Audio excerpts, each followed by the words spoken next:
Isang drug suspect ang nasa kote ng Bataan PNP matapos mahuli sa ikinasang buy-bust operation na nagresulta sa pagkakakumpiska ng mahigit kalahating milyong pisong halaga ng hinihinalang shabu. Nakibalita dyan si Patrolwoman Jilly Peña. Arestado ang isang lalaki sa kinasang buy-bust operation ng Mooperatiba ng Bataan PNP matapos makumpiska ang hinihinalang shabu na nagkakahalaga ng mahigit 500,000 pesos sa Sitio Libis, Barangay Bayan, Orani, Bataan. Pinangunahan ng Bataan Police Provincial Office sa ilalim ng pamumuno ni Police Colonel Marites A. Salvadora, Provincial Director, ang operasyon na nagbunga sa pagkakaaresto ng suspect na kinilalang si alias Buboy. Naaktuhan itong nagbebenta ng isang maliit na pakete ng hinihinalang shabu sa isang pusher buyer ng pulisya kapalit ng 1,000 pisong markadong pera.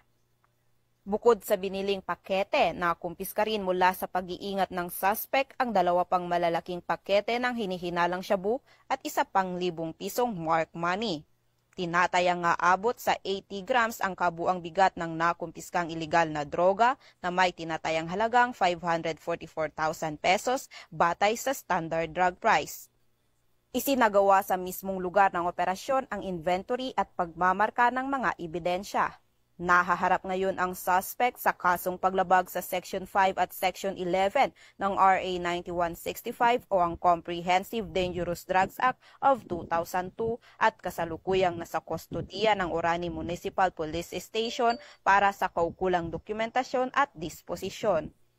Ang Bataan PNP ay walang tigil sa pagsasawata at pagpapaigting ng kampanya laban sa mga gumagamit at nagbebenta ng ilegal na droga para masiguro ang kaayusan sa kanilang nasasakupan.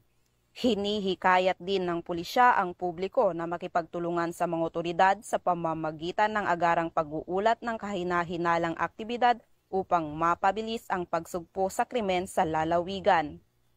Mula dito sa Police Regional Office 3, ako ang inyong PNN Correspondent, Patrolwoman Jilly Advincula Peña, alagad ng batas, tagataguyod ng Balitang Pulis.